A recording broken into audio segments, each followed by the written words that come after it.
Hello, everyone. Welcome back to Make Your Mark, a podcast from Hitmarker. I'm your host, Adam Fitch, and today I'm with someone that I don't quite know how to describe because she gets a lot done in, I don't know how, in the same 24 hours we all have, but for some reason it seems like today's guest gets a lot more done. So I don't know, do I call you Sam? Do I call you Tech Girl? Like, what's the preference here? I never quite know when it comes to like in-game names and nicknames and stuff, which is the best. I mean, I prefer Sam because Tickle was like 10 years ago and now it's too late to change it. So let's just go with Sam. Well, I try to avoid like reading it as Tech Girl when I see you on Twitter and stuff because Mitzi from .x, which is the agency, would like says it sounds like tickle when you say it. I'm pretty sure. And she said that to me when I was recording with her, or just before I was recording. So now I just read it as tickle the entire time, and obviously I don't want to misrepresent what the name is. I said this on a broadcast once, and one of the Pubg analysts who was with me said, your accent makes Tickle sound like tickle. And then he took a public vote and everyone agreed. And then it sort of stuck. And then I started getting emails from like brands and clients saying, hey, tickle. And now I'm like a little bit concerned. So yes, tickle, whichever you prefer, off you go.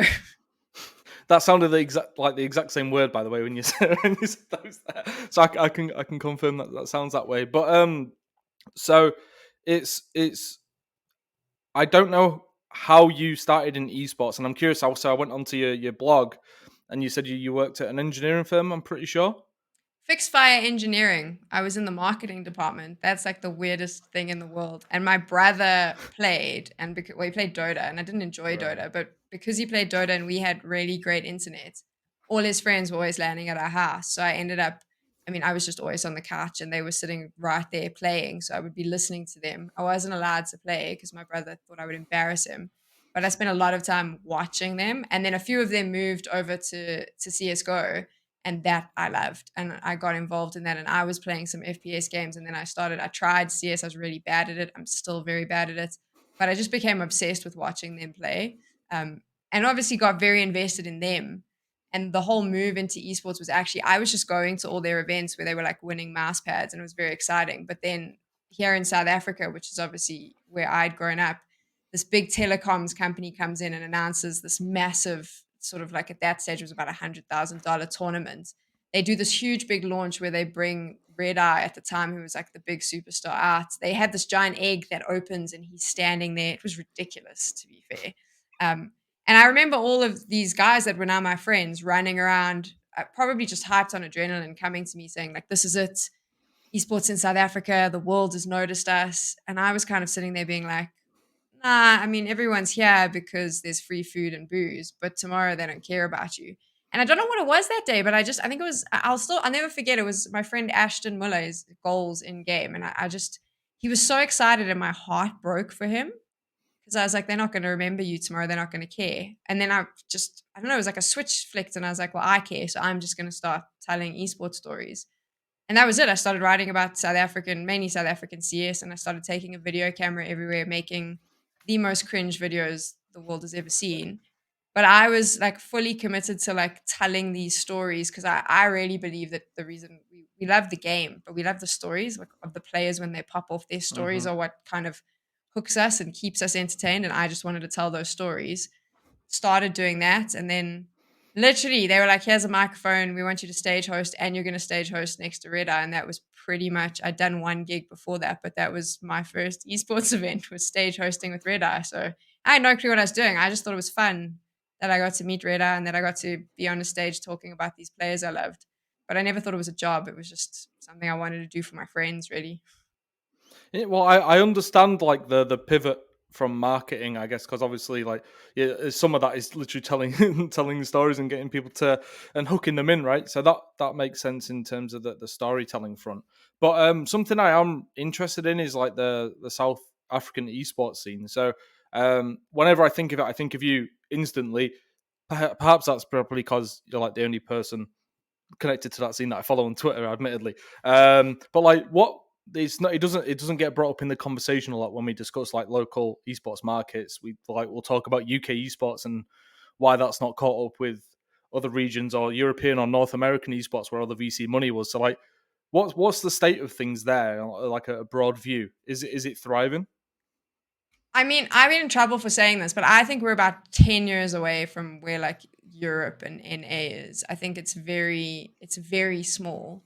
And I think the reason it is small is because in Southern Africa, Africa in general, we have huge socioeconomic issues that no one talks about. The majority of our population lives below the breadline. So they can't afford a PlayStation, never mind a PC that's good enough for them to play games. We have huge data connectivity issues. Like getting data is very expensive in South Africa. Access to internet is difficult to get. It's kind of reserved for a very small group of the population. So it's hard to grow a scene where your player base is so small that most game publishers won't even give you servers. But we Hmm. do have a very passionate scene. And if I think back to when I started like 4 or 5, it was 5 years ago now, I think like we were working for buckets of KFC and that was it. And now there's actual like there's people that are running there's tournament organizers that have full-time staff contingents. The brands are a lot more invested, but it is very behind. And I think there was no way for me to make a living doing sort of commentating or hosting or anything in South Africa. I was lucky I had a British passport, so I can move around. And I Right. probably should have relocated years ago. I just happen to like where I live. It's quite nice. So, but for the most part, I think that the scene is it's a good scene, but it's so small and it's really difficult. And I think much like how I mean, it's still the case in esports globally, right? But very similar to what it was like 10 years ago, there are a lot of snake oil salesmen running around in these smaller markets just promising the world and under delivering. So there's a lot of those issues that need to be dealt with. But the bigger issue to build esports in these regions is ultimately socioeconomic issues, which I don't think esports alone can fix. So it is small, Mm. but there's lots of stuff going on, and we've had some good exports. I mean, there's obviously I've had a chance to go overseas. Trevor Henry, who works in League of Legends, is South Hmm. African, and then obviously now in Counter Strike, the two complexity. Well, one's a coach and one's a player. Obviously, made the move and are now playing in complexity. So slowly but surely, we're making our mark. But the truth is, you got to work overseas if you want to make esports a thing. If you're a South African. Right. So you say you feel like you're like 10 years behind. So I'd say the UK is probably 5 years behind. So there's still movement and growth to be made on that front. And you are right about, the snake oil salesman. And unfortunately, it's the case even at like the top of esports, of course, in North America. I think we're seeing that now, especially with like VC money drying up. We're now seeing the organizations that have burnt through it all and maybe didn't quite have a plan, and just thought, yeah, we'll get this money, we'll pile it in, we'll win some tournaments, and that's it. It's a very interesting time for esports. So it's maybe good that the South African esports scene hasn't grown to the point where like North America is, because there's going to be some rebuilding that needs to be done, which obviously means some of it's going to be crumbling down a little bit. I feel, which is not good. So you definitely think it's had like an impact on like what your career could be versus say you were just like English or American. Do you think being in the South African esports scene has had an impact? I think being in the South African esports scene made me. I got into esports because I loved it. So I Hmm. meet a lot of people now who get into esports because there's. I mean, obviously we all know there is money in the Yeah. work that we do, but I think a lot of people see it as like, okay, cool, I play games, but this is a way for me to be famous and make lots of money. I never considered it a job. So I think for me, when I got in, it was purely passion. And I do think that if you're not passionate about what you do, you'll never be successful. So that helped me because I was so passionate that like it kind of allowed me to build my own narrative and tell those stories. And then when I came overseas, I could bring that passion with me. If I lived in the UK, I don't know. Like I don't know what it would look like. I know at the beginning of my career, I mean, even Red Eye said I should relocate. But at the time I just didn't it just seemed so far fetched. So I just didn't. And I still haven't. And every year someone says, if you moved, and I always say yes, but I like where I live. I like coming home. And I've always said, like, I think I like Mm. coming home because I have a base here. I don't know if I'd want to be somewhere where coming home meant not really knowing anyone. And with the amount we travel for our jobs, I wouldn't really have time to like make friends where I live. I think it'd be quite a lonely existence. And so coming here is nice because I get to come home and sort of be anchored. But I say that, then every year I'm like, at the end of the year, I go, "Oh, maybe I should move." So maybe talk to me at the end, like in the next month. Maybe I'm suddenly packing my bags. Who knows? Well, it's good to have the people around you, that you've been familiar with for a long time to, as you say, keep you grounded and anchored. Especially now that you're becoming like huge esports celebrity, you'll need someone to help keep your ego down a bit. I am not a huge esports celebrity. No No, one you're knows getting who I there. am. You're getting there. Look at the events you're working. I mean, I've been very lucky. I've worked some cool events, but I don't think I'm an esports celebrity. Also, that just sounds ridiculous and I counterintuitive know. to my job. Yeah, counterintuitive to my job. Like my job is to tell you about the esports celebrities, not be the esports celebrity.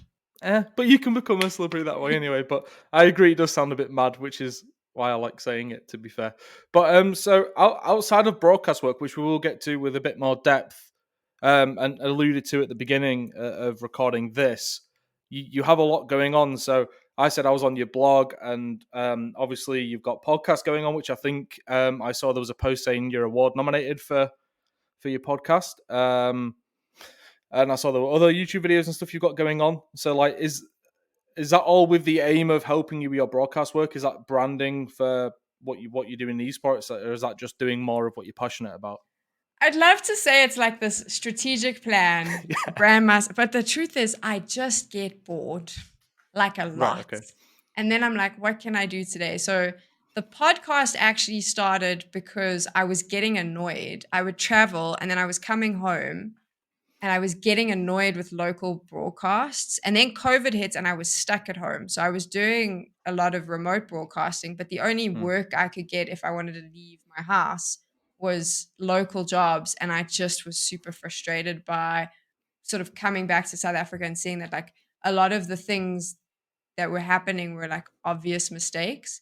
But I didn't feel that if I went, this is wrong and we shouldn't be doing it like this, that would do anything. So what I thought is actually I've met all these people along the way. Let me interview them on a podcast and just ask them the questions that I already know the answers to. But if they're saying it, maybe people will listen.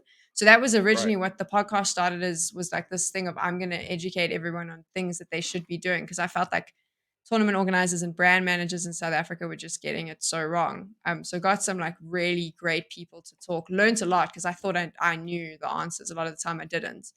And then did the podcast and it turned out it did really well. I think that the second season was it like charted on Apple Podcast gaming section, and then it got nominated for, here in South Africa we have this thing called like the Content Creator Awards. It's really lame. It got nominated for that. So it was cool. I put a dress on and went to like a party and that was it. No one there understood esports, so I knew I was never going to win because a lot of the time they asked me what it is. But it was fun. Right. I got to do that thing. But I just did that podcast because I was irritated and I wanted to educate people. And now I've just started season 3 where I just felt like there's these really interesting people in Counter Strike. So I've obviously started working a few more Counter Strike jobs. I love Counter Strike, so I was like, I'm just going to do their stories. But it's more telling Mhm. stories. So we don't even talk about CS. We just talk about like, we're talking about Tinder dates on the recent one I recorded that'll go out next week. So like it's really strange stuff, but it is just, I like talking to people. I like telling stories. The blog started when I had a full-time job. I was losing my mind. I felt like I didn't have a creative outlet and I wanted to be silly. So I started a blog and that was what that was. The YouTube videos were just because I wanted to try and see what I could make. And that was where that went. So it's really always just me being bored. Sometimes I just wake up and I'm like, you know, it'd be cool if I did this, and then I do it and move on to the next thing. Which I know if that's a good or a bad thing, but it keeps me out of shit, to be honest. So like, it's probably a good thing. Yeah, I genuinely thought it was all part of like some elaborate master plan where you're like, okay, I'm gonna have all of these outlets and they're all gonna stream back into my social accounts, and you know what I mean. Like, it's really gonna help with branding myself and getting jobs in the broadcast world and establishing myself in esports. My agency tells me that it does. So like, There you go. they're very excited about it, and like now they say this is good and this is good and you should do this. So I mean, they I think that it does work in that way. It just was never in, like, it wasn't, the intention was never to do that.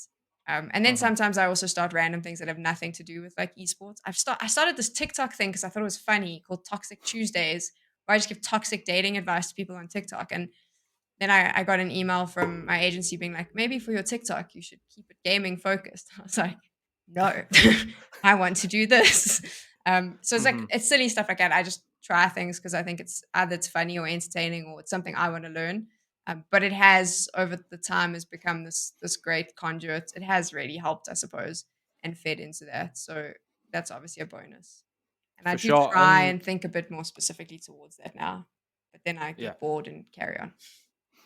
I get you. Well, I think it's important. I don't know how you feel about it, but I think it's important to have outlets away from whatever your job is, especially when you turn your passion into a job anyway. So if you really love esports as a hobby and just something on the side, and then it becomes your breadwinning kind of activity in a sense, then especially early on, I find a lot of people when they make that switch and it becomes their full-time thing, they go really hard in the paint on it to the point where they burn themselves out, and then they'll probably dislike esports a little bit based on the fact that they've just been around it too much and immersed in it. So do you think it's important to have like things outside of esports for your own sanity? I mean, I have the gym. That's it, really, if I'm Okay. honest. But I do think it is important. I think that you also have to have a break. Like I always say, I have one game that I play that I never watch esports and I never watch competitive anything and I Right. never read the meta. That's like I just go and play that game. It's Siege. Mm. I just play that game and I don't care what the competitive whatever is. I want to just have a break because I think anything else I play, I'm always trying to think about what the pros will do or watching what the pros are doing and trying to understand the insights into the game. So I think it's important to Yeah. gaming's my hobby. I have to have a hobby, like a hobby side to it. And also having like for me, it's important to have things, like you said, a bit out of esports just because you also need a break sometimes. Because it's a Mhm. lot. Like if you make your entire life about esports, it's a lot. And I don't think anyone outside of esports really understands it. So that also like isolates you even more. Because if it's in your entire life, then all your friends are the same people you're competing for jobs with and it becomes you're very much stuck in a bubble. And I think also it Mm. doesn't help you with your job because I mean for my job anyway is about like telling stories but understanding people. If I have to interview people, understanding how to get the best out of them, and you don't learn that unless you meet lots of people and find new stories or watch things outside of esports. So it is important, but at the moment I'm very like esports focused, so it's probably not the time to ask me. Well, I think it's a different dynamic when you're freelance as well versus having a full time job, which is somewhat secure. Like you don't have to go out and seek new clients and new jobs. Whereas if you're freelancers, I guess, especially in like the broadcast world, as you say, like competing against other people for spots essentially, and there are people who are willing to undercut and or maybe work more hours for the same amount of money and stuff, right? Which adds a bit more stress to it. Where it seems like sometimes like your destiny or your workload is just out of your hands a little bit, which seems like even more added stress, which is not good. I mean, during COVID, that was the thing, right? Because for me, I was like, no more plane rides anywhere. And there was such a stress because you just don't know what's going to happen. But it's like that like I never know month to month if I'm going to work or not. So I think the other outlets are good because they have, and some of them I'm able to monetize in certain ways. So that helps. But for the most part, it's you just wait and hope that people hire you. And if they don't, you figure it out. I suppose is the best way. During COVID, we were lucky because I think remote broadcast came in very quickly. But right in the beginning, I sat on my couch and I was like, well, that's it. Like, you're not going to make any money, but also you can't go get a job because no one's hiring now. Like, what are you Right. going to do? Um, and I suppose there's a lot of people that probably happens now. You haven't been hired for 2, 3 months. Your savings are spent, what are you going to do? Or the game just sort of fades away like an Overwatch. And then, I mean, I shouldn't say that because Overwatch 2 just came out. Hey, but I think like the esports side of it kind of started fading away. That's tough. Hmm. I mean, but that is the nature of the job we do. So if you know all of that coming in, you can be prepared for it. Hmm. Well, like, how does it feel? Say, like, if there's a certain event you're like desperate to work, or as you say, like, if say you really want to work in CS:GO and an opportunity comes up where you can go for it, and and it ends up not happening. Like, I feel like I'd probably take that very personally, even though obviously at the end of the day it's a business decision. Though because it's like personality based, like broadcast talent in some sense, you can't help but feel personal. I imagine. I think that's so the problem is like obviously it's such a narcissistic job because you think that you're great and you can do everything. And you Like a prime minister or something. Yeah, you're always like, I could do that. Like, I always am like, my dream is to work either an Intel Extreme Masters or a major, right? And so I'm constantly like, I could do that. I bet you if you put me on a major stage, I'd have a nervous breakdown on the first day with that sort like size of crowd. I'm self aware enough to know that. But inside, when you're watching it, you're like, I could do that job. And I think that's just the nature of our jobs, is that it is quite narcissistic, but it is tough because you kind of, I don't think there's a very clear understanding of what people want. And also, it's difficult because every single personality is different. So when you're watching a broadcast that maybe you weren't on, you like, I'm not like, if I can't compare myself to other interviewers or other desk hosts because everyone has their own unique style. So it's really hard to figure out like, what can I do better? What's the criteria for this? It really comes down to like what product they want to put out. So it's hard because you obviously feel super down and you're miserable that you didn't get a job, but at the same Mm. time, you don't really know what they were looking for. And because it is so subjective, it could literally be that someone watched you and was like, I just don't like her accent, or I don't like his face. Because I think that that's like a legitimate thing. Like someone, More than likely, yeah. yeah, not everyone likes you, or not everyone, you don't relate. I've got like my favorite casters who I think are just the best ever. And I've got friends who will tell you that they're absolutely rubbish and will fight about it Mm. for 3 days straight. So it's like, it's a completely subjective job. So it's really hard. And I think it can be very draining. Um, and I try to just not get sad, but obviously you do. But then you just have to just carry on, I suppose. That's the best way. That sounds so sad, but yeah, that's all you can really do. Which is tough because I also see a lot of people who've been like knocking on doors for years and have never had the door open. So it's kind of understanding at what point do you stop knocking, I suppose. Yeah, it sounds tough, but I think it also perhaps illustrates the intelligence in not specializing in one game. I know, obviously, if say you come up on CS:GO and that's the only esport you're interested in, I can understand saying, well, I'm not working anything unless it's that. But I know you've obviously done like Pubg and Super Smash Bros. I'm pretty sure I saw on your blog that you've done stuff in that, right? So and now you're working in more in CS, and it will continue to be more and more until you get that major and the IEM. Imagine. Like What I a think that dream. seems like a good like business decision somewhat, you know what I mean, to be able to be flexible enough and knowledgeable enough across the board to be able to jump into any kind of esport. I think when I started, it was because I was so far away. So obviously, plane tickets from South Africa, there was a concern with the pricing, but it's much like flying in talent from North America to a point. Um, but at the beginning, it was kind of like, right, if you want to do this, you can't be fussy about Yeah. what comes up. Uh, I suppose I think it's changed now, and maybe you can be a bit more fussy. And I do think it helps to stick to one game because it's a lot easier if you are invested in one game. When you're having to jump around, it means every time you move to a new job, you've got to spend weeks trying to do research and understand the players and the history. But yeah, when I started, it was pretty much like take the jobs that come. So I did, and I've done some crazy stuff. I did e-golf at like Made in Denmark. That's an actual thing. Like that's an actual game that people play, e-golf. And it's weird. Like I did that. I shoutcasted that. I didn't even host that. I actually shoutcasted it, which was mental. So like I've jumped around I shoutcasted it with like a golfing YouTuber who doesn't play games. We were the shoutcasting duo. It was the most fascinating 3 days in the rain of my life. But I've jumped around to like lots of different games because at the time it was like sort of take what you can get. I do think Yeah, that yeah. was a mistake now because if I look back, I was like, if you'd focused a bit more, it would be easier to one.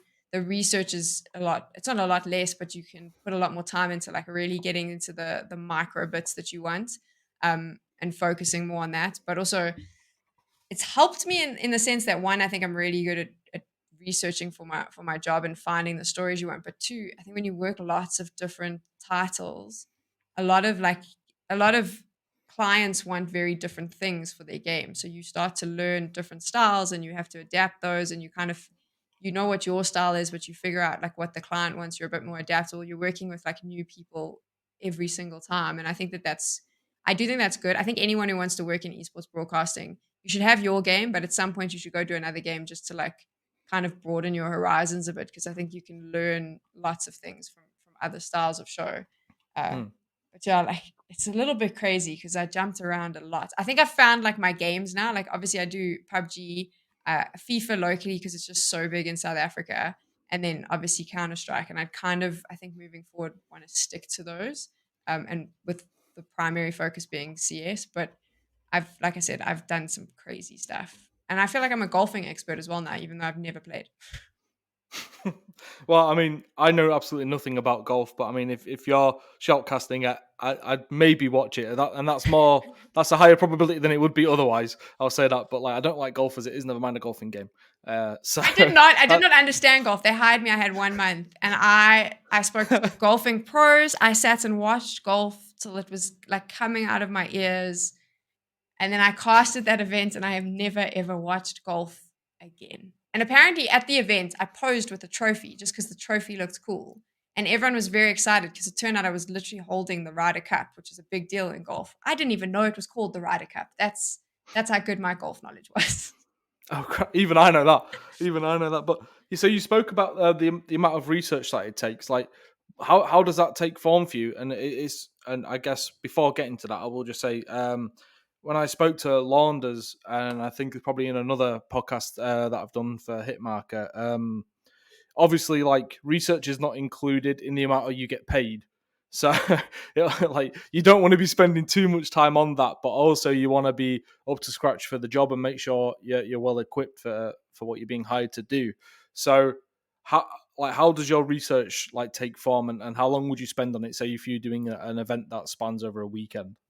So obviously, like for the e-golf thing, it was a month because I had to learn that game from scratch in a A golf, sport. Yeah, in a sport that, and yeah, the game was like mathematical, so I had to learn all of that. But for the most part, how it will work is like once I know, because a lot of the time you only get hired like 2 weeks before anyway, like that you get the confirmation. So you've only normally got 2 weeks, but then I normally spend like I'll spend each day trying to like put at least 2 hours towards it, and it'll be watching if I know what I'm going to and what teams are going to be playing, and I know that they're like well-known teams. It'll be watching VODs of them playing in other tournaments. So, for example, I just came off that road to Rio, the Americas qualifiers. So, I watched a lot of Pro League going into that because the teams were playing in Pro League, and I knew that their form would sort of be based off the conversation of Pro League. And then just like making sure you're up to date on all the stories of in the team, the movements that have happened, kind of different players and whether they've improved or not. And then for the teams that you know nothing about, making sure there's a lot of Brazilian teams that I just could not find information about. So making sure for right, me it was about I actually can't find information about this. So when you get to the event, you need to speak to someone there who's Brazilian who can give you the insight you need. So that's more for games like Counter Strike, where I feel like the focus. I like to make the focus a lot more on how players or teams are currently doing, the players' stories themselves. But then you'll get other games where, like I've done Super Smash Bros. And Splatoon, where the players aren't really that well known and there isn't a mm, lot to find about them online. So then I get really focused on watching different streamers and old events and making sure I understand like the dynamics of the game and where you can pop off and the different like ways of playing it, whether there's someone with a super aggressive style or not, and understanding those styles so that when we start on day one, if you're watching a player you've never heard of, you can kind of understand. I think you can kind of understand someone's personality based on the way they play games sometimes, which might be incorrect and people okay, might disagree. But I'm like cocky players tend to be a little bit more aggressive. They might take risks that other people won't, and you can kind of form a narrative around them like that. Sometimes it's very wrong. Like I've positioned people as being these really cocky, big shot players, and they're probably the most introverted, quiet people you've ever met. But when you're hmm, watching them when you're watching them play on the screen, they look like that. And I feel like my job is always to make the viewer. I always say, like, ask yourself, why would someone care? So if I can get like a viewer to watch and relate to a player they've never heard of who has no background story because they think they're a certain way, that's kind of what I try to do. So my research is really understanding that, and then obviously staying on top of the game because that's really important to understand like what the meta's like and what the style's like and what's hmm. currently what you need to focus on.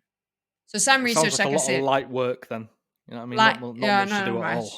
I mean, I just like watching people play esports, so that helps. Hmm. But my friends come here before a job, like when Pro League was on, like every single day they came here when Pro League was on. I was just like, okay, we can't go out. You can just come watch Pro League. And they were like, is this you working, just sitting on your couch watching Pro League? And I was like, yes, actually it is. So it's not a hard job. Sometimes it's hard, but it's also fun. So that helps. It sounds like a draining one. I mean, like, there's a lot going on there, and also there's a lot riding on it because the last thing I imagine you'd want going into an event is feeling like you don't know what you're doing or you're underprepared on that stuff. Like that seems like the part of the job that you can really control is just like the information you have at hand. That for me is I mean, I always feel like I don't know what I'm doing. pretty much. I constantly am like, I just don't know why I'm here. But I always try and make sure that if I'm prepared and I always say like I have at least like 2 to 3 talking points about any like one thing, I'll be fine. That's always like my thing is like, if all else fails, you know that these 3 things at this point you can talk about, you'll be okay. But for the most part, I don't know what I'm doing half the time. I think you sell yourself shell. Oh my god, that's a tongue twister. Sell yourself a bit short. I don't know why I've struggled with that. Because you would not be getting hired for jobs if you actually didn't know what you were doing, or you'd just be like the greatest improviser of all time or I mean, something. So we joked about this before we recorded. I said maybe I just get hired because I'm quite fun to be around, but I don't know if that is the case. Like, I do think like I work hard and I do try a lot of the other stuff I do. I watch a lot of like traditional broadcasts, like news, like not news, but more documentary presentations, right. sports. Like I watch a lot of traditional sports because I do think that you can learn from a broadcasting point of view. They've been doing this for so much longer than us. You can actually learn a lot from traditional sports and how they present themselves, especially like presenters and interviewers. I watch tons of documentaries to see like how they tell stories. I think that helps as well. Those are just things I'm interested in, but I've realized over time that there's things that you can kind of steal from that in terms of how you do your presentation, and that's something that I've tried to do since day one.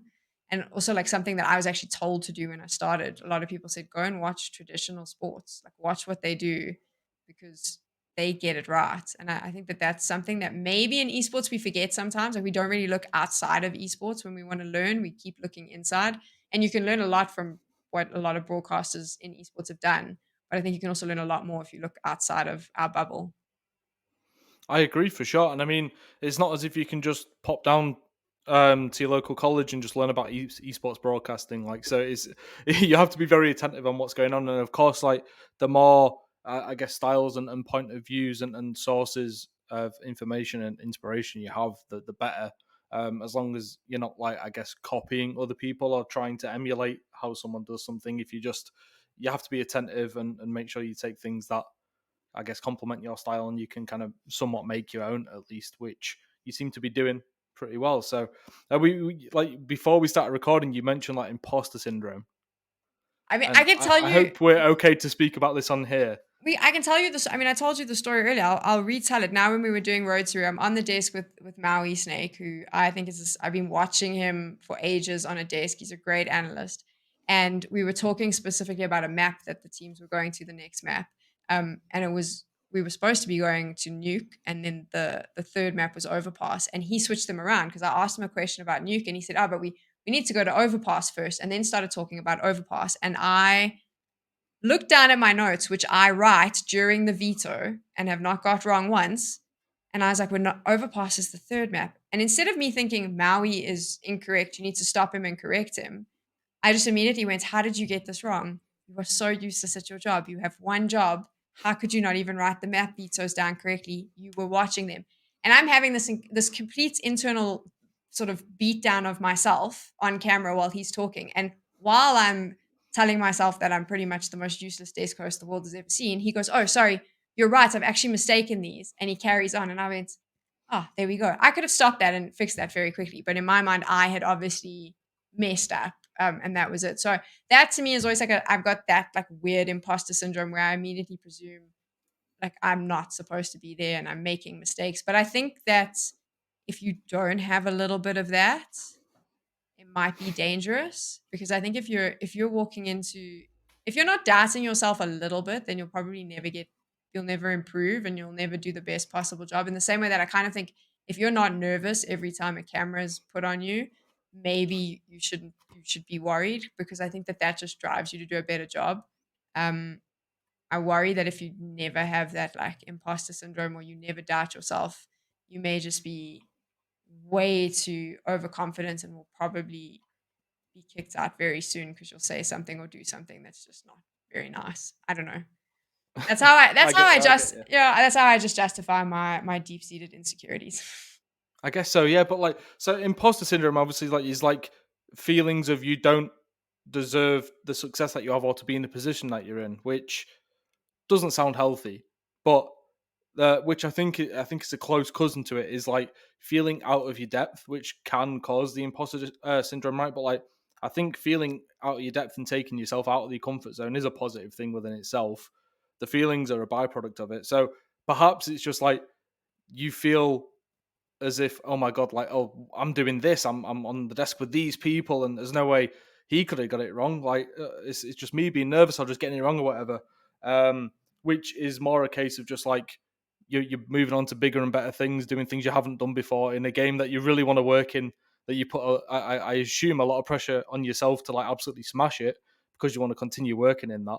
So maybe, and obviously you can say it's you, I'm not a therapist by any means, but like it's not necessarily that you don't feel like you deserve to be in those positions. It's just you're like, if you're progressing and leveling up per se, you're always going to feel a little bit out of your depth because you're used to a certain level. I think you're right. There's also a side of me, like I just worked with this road to. I worked with Scrawny and Launders, who Mm. never told them in real life because I was trying to be cool, but like huge fangirl. And when I found out they were on the job, my like immediate reaction was like, why? My first reaction was, who turned down the desk host? Who's left last minute? Because Right. you're just not at the level to be in the same broadcast as them. And I do think that happens a lot, but I also just think that's a little bit of self-belief, right? And maybe it's because those are people that I've always idolized and wanted to work with, that now that it's Mm-hmm. finally come around, there's a bit of, this can't be real. Therefore, you've got to kind of make it worse in your head, because if it doesn't continue, then you won't feel so bad. Maybe if you don't achieve the goals you want, then you won't feel so bad about it. I don't know if that makes sense. Now we're just psychoanalyzing me. Yeah, I'm sorry. Yeah, I don't want to turn I it just into realized a I was like, session of. no, I'm having like a deep. I'm having a crisis trying to understand why I doubt myself. I just think I have a lot of self doubt. It's just an There we insecurity. go. I'm just trying to get into the story behind the people. You see I like that? it. I That's, completely. I'm constant. Also, like, I have a constant fear that I annoy people, because especially when we're like, especially players, because I fangirl. Someone told me that I should tone it down a bit, but like for me, I've watched Counter, like CS. For me, I've watched it for so long, so I remember first big CS job I did, Pinnacle. Fallen is there, and he walks past, and instead of being cool, because I'm doing all the interviews, I just turn to like whoever was next to me, and I just went, "Oh my god, it's Fallen!"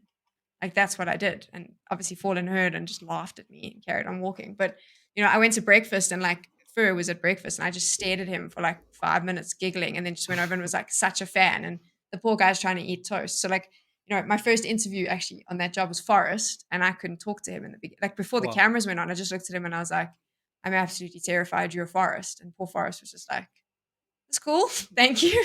Like, so I think that also comes in, like, there's that part of me. And then I'm always like, people must think like I'm super unprofessional. But I've now Nah. realized, no, in the last few months, I've also been like, you know what?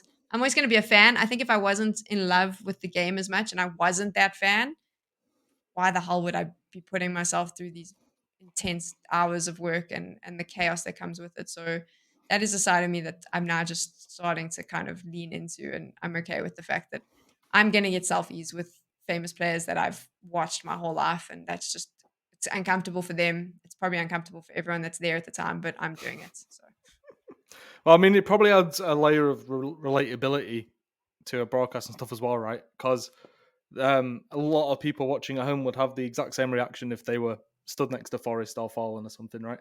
I think Like all the people I legends work of the with, the I franchise. think all the people I work with have the same reaction. They're just trying to play cool. I've told them all they need to stop. I was like, you are all fangirls just like me.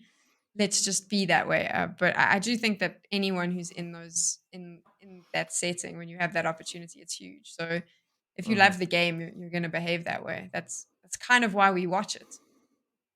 And yeah, so talking about interviewing players, like some of them are, how do I put it? Uh, Not very personable or social, perhaps. And I'm not going to cast aspersions upon a whole generation of gamers, but I think some of them spent a lot of time playing games and not so much speaking to other people and playing football or something, right? So, like, how have you had many awkward moments where it's like getting blood out of a stone, like trying to interview players? And if so, do you do anything to try and ease them into it? So many, so many. And in the beginning, I didn't. I also think it doesn't help that I'm quite bubbly by nature and like overexcited, which I think is terrifying to someone who is an introvert and who is now terrified of going on camera. I think I'm terrifying. And I understand that now. I didn't a couple of years ago. And obviously players, like it is, I've had ones where I've said something and you get the yes, no answer, or you just get the death stare. Mm-hmm. But I think over time, what I've realized is that most players are just terrified of looking stupid. And I think when I say that, it's because the first thing we do as viewers, because we're all horrible, is the moment they look a bit memey or a bit cringe, we clip it and share it all over the internet and laugh at them. So I Mm-hmm. think it's for players, there's this intense fear of being made to look stupid because they know that it's going to get clipped and shared everywhere. And then that's something that, and no one wants to look dumb, right? No one wants to make a mistake, not to make a mistake or say something that gets taken and made a joke of.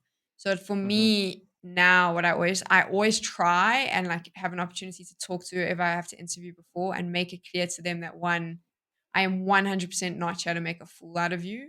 And then two, I always try and tell them what I'm going to ask them before they go on. Because a lot of players as well, English is not their first language. So not only Yeah. are they terrified of being made a fool of, they're terrified of standing up there and just not understanding what you're saying. So I always try and like, if I can, try the first time I meet them, try and tell them what I'm going to say, give them an idea of where I'm going. If I want to do a bit, like I tell them about it before so that they know that the funny bit is coming and they can kind of be prepared for it. And just like I make them understand that like I'm there to make them, my job is to make them look good, not to make them look like a fool. And that's helped me, I think. And also like I suppose after a while, a lot of players now they know the lay of the land and what they have to do. But I think you just have to understand that like they don't want to talk and it's shit for them to talk. And also asking questions. This is something that I think is also like a little bit more nuanced that you start learning is that people in the beginning when you're doing interviews will always say that like interviewers don't ask hard enough questions. Like I see that criticism all the time where they're like, oh, they're not asking them questions about the game. They're not asking them questions about what happened in like round 16 of this, blah, blah. And I was like, you also have to realize if you've played a competitive game or you don't have to play a competitive game, just go play a game in the evening with your friends. Straight out of that game, the adrenaline is pumping, right? The adrenaline's going, everyone was shouting and screaming. There is no way 5 minutes after that you will be able to break down a particular play. So don't ask. Like it's just easier to say, okay, may ask wider questions unless you have time with players half an hour later or an hour later where they've had time to sit and process. That's something that I think in the beginning, I used to try and ask these like really complex questions to try and make me look smart and be like, well, look, Yeah. Yeah. I know the game. I know what I'm doing. Now I've learned that like it's actually not about me. Like they're not going to be able to answer those questions at that point in time. Like you need to be a little bit more understanding of that. And then later you can ask them that. So that's also like something that I've tried to put in, which has helped. But I mean, you still will always have that one player who's just being a little bit of a douchebag and you deal with it. Yeah. You ask like a 20-second long nuanced question, and they're just like, no. No, And then I had that though. oh, I shit. did a PUBG interview. I'll never forget this. I can't remember the player's name, but I remember the experience where it was a Russian speaking team, and I said, "Who speaks English?" And the one player said that he speaks English, and I said, "This is the question I'm going to ask you." And he said, "Cool." And we went live, and I asked him the question, and he looked at me, and he said, "I don't understand." So we ended the interview. It was a mess, and He froze. no, he didn't freeze. The worst is the interview ends. I look at him, we're off camera. I was like, dude, you said that you were going to answer that question. He's like, yeah, but it was a bad question. Oh, Jesus. And I was like, I know that you now look cool in front of Oh, your dear. friends, but what a like what an ass. So like I've had Yeah. that as well. But I think over time, I also think players have just got more experience. And now maybe like 4 years ago it was fun to do that. But now they realize like this is really important for them and their sponsors. So they're a little bit more, they try a bit harder. But I've never actually met a player who enjoys doing interviews. So that's something that I just keep in the back of my head all the time. No, that's good thinking. And we're towards the end of recording now, and there's something I feel like I need to ask. Right, so in CS:GO specifically, we use that as an example, or we can do like League of Legends, for example. But we'll do CS because it seems applicable here. It seems like Blast have their preferred kind of roster broadcast talent, and ESL and like PGL it changes because they're not running events to the same degree and stuff, right? But um, does it feel impossible to like try and break into that? Because obviously, if it's a blast event, obviously like Scrawny and Launder's going to be there, and the same people. You probably have Banks doing bits and bobs, interviewing and stuff, right? And as you're probably friends with these folks, so obviously you're happy for them getting these jobs, but like it must feel at times like, well, I'm never going to get to work any of these events because they've almost got what appears to be just like a set group of people that run the show very well, and viewers love and players probably like as well. Um, I can't imagine it feels I don't know, like something you can really work towards yourself. Like you almost have to hope an opening shows up or someone decides to go to another game or something, which must be a hard feeling, just it being out of your control. All the time. All the time. It's also why, I mean, I always wanted to do Counter-Strike, but I was always told there's no space for you. Hmm. Because here's the people that do all the big events. This is, that, like you said, these are the Blast crew. This is the ESL crew. There was other tournament organizers back then as well. And then here's your sort of second group of people that fill in when those people aren't available, and there's no more Yeah. space. Like that's it. This is what it looks like. Obviously now it's even smaller because now it really is just Blast and ESL. There's a couple of smaller events that pop up, but it's so limited. And again, the people that are doing those jobs, for me, it's tough because you watch, they're so good and they've got so much experience and they've been doing this for such a long time and they've worked together for such a long time that they have a cohesion that can only be made over time. So of course you look at it all the time. Like I've said time like 70 million times now, but you look at it and you just know that it's difficult because they're so good. And yes, you're ultimately all competing at the same time, even though your styles are different. But I kind of decided, I mean, for me at the beginning of the year, when I said, this is actually the game, I do all the Counter-Strike work in South Africa. I want to do Counter-Strike in the rest of the world. I also just decided, I think it was the right time because I kind of figured out my own style. And I said, I'm not going to try and emulate anyone. I'm not going to try and be anything I'm not. You're going to get me. And if you like me, cool. And if you don't like me, it is what it is. And I don't know what that looks like in a Blast broadcast or a big ESL job or an IEM. I don't know if it fits. I will try and I'll keep doing the best possible job I can. But it is a situation of you just don't know. Someone's got to give you a shot, right? And some people get the shot and some people never get the shot. And you just got to be okay with however the chips fall, I suppose. Is that the saying? I don't gamble, so I don't even know. But it is what it is. I always just say it is what it is. So if I get an opportunity and someone maybe gets the flu and can't work and I get that shot, that's great. And if it never happens, I'm very grateful for what I've done. 2 big events now, which I've absolutely loved, and I've got to meet players and work with broadcasters that I love. So I'm always just like be grateful for what you've done because it's more than a lot of other people will get. But in terms of breaking into that big stuff, I literally think it just comes down to someone gets the flu or they want something different or they like your style. But I wouldn't begrudge the people at the top the work that they're getting because they're bloody good at it as well. So yeah. It's just a miserable this is our job. It's just miserable sometimes. It sounds a difficult one. I mean, if you look at the LEC, they do like the guest spots more recently, bringing in guest talent from elsewhere, whether it's the national leagues or like Frankie and Machine or something from CS.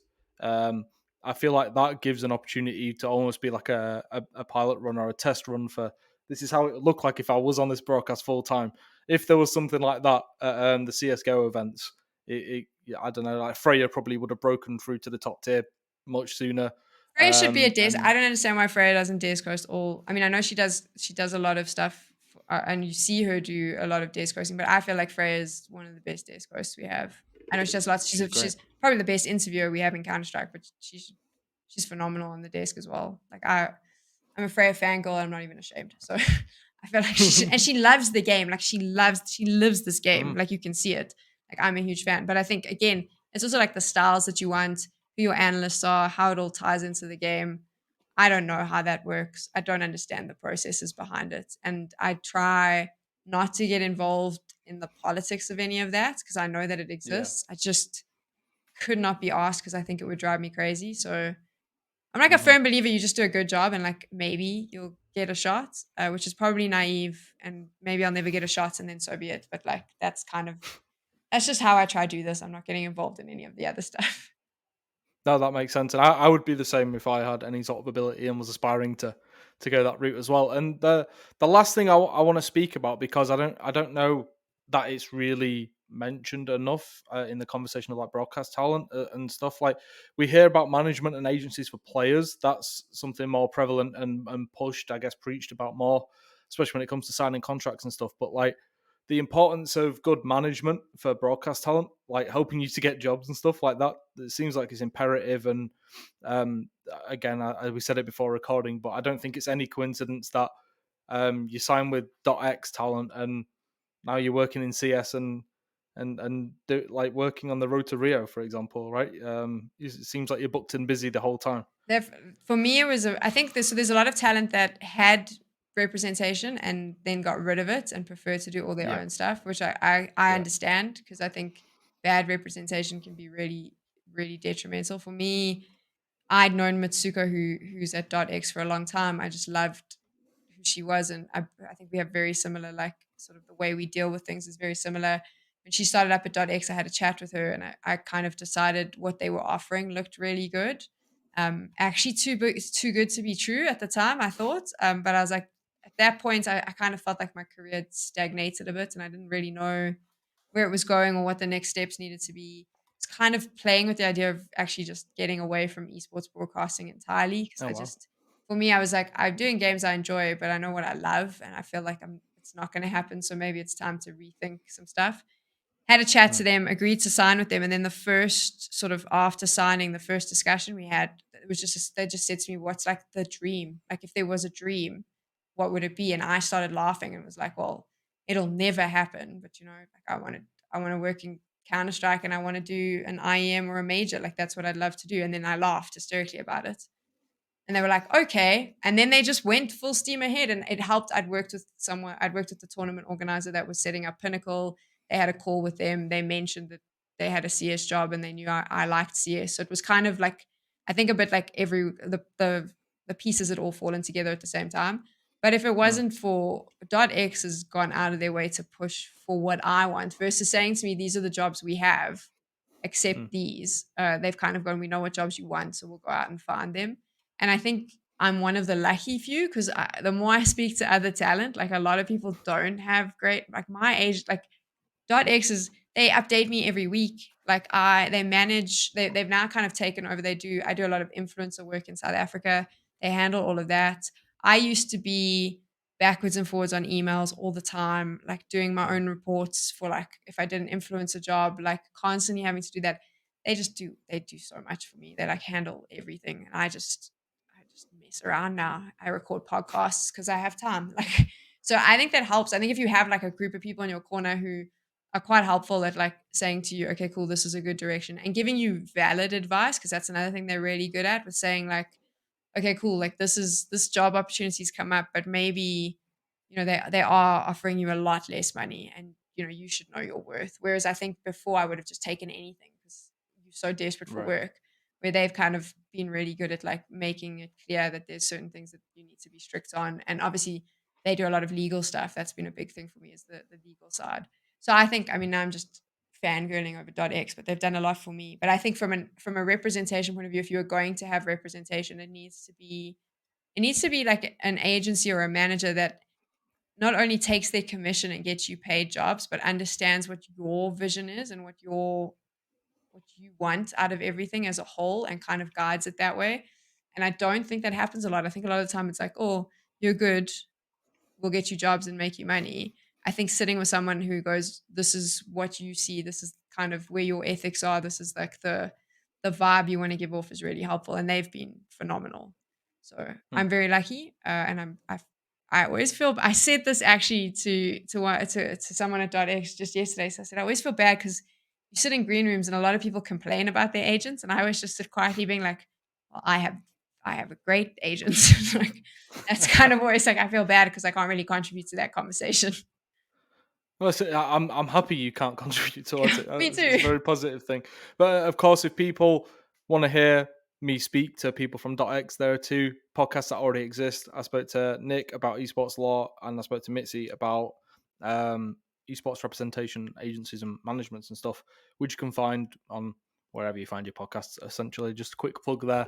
And that time-wise, I've got a lot more I'd like to ask, but this has gone very quickly, and we need to wrap it up here, so we shall do so. But firstly, thank you very much for taking the time, and especially like short notice. I reached out a couple of days ago, and I think it was anyway. I don't know. Time's kind of blurred a bit for me, but you were very quick getting back to me, and you've been gracious with your time. So thank you very much. I appreciate it, and an opportunity now for you to plug whatever you want to plug effectively. Well, thank If there's you. anything. I mean, thank you. I've had tons of fun. It's very weird talking about me, so I quite enjoyed that. Good. I mean, I don't really have anything to plug. You can find me. I'm at Tech Girl ZA pretty much everywhere. That is Tech Girl, not Tickle, just so we're clear. Not tickle. Yeah. And I do things on the internet about esports. So like you'll find them somewhere. If you've searched Tech Girl ZA, pretty much. I'm very good at plugging myself, as you can tell.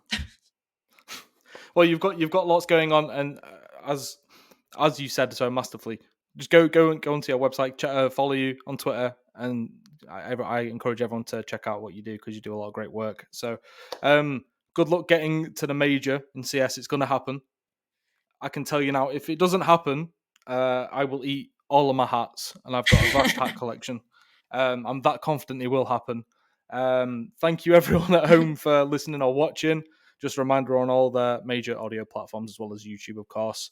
And we'll see you on the next episode. Cheers.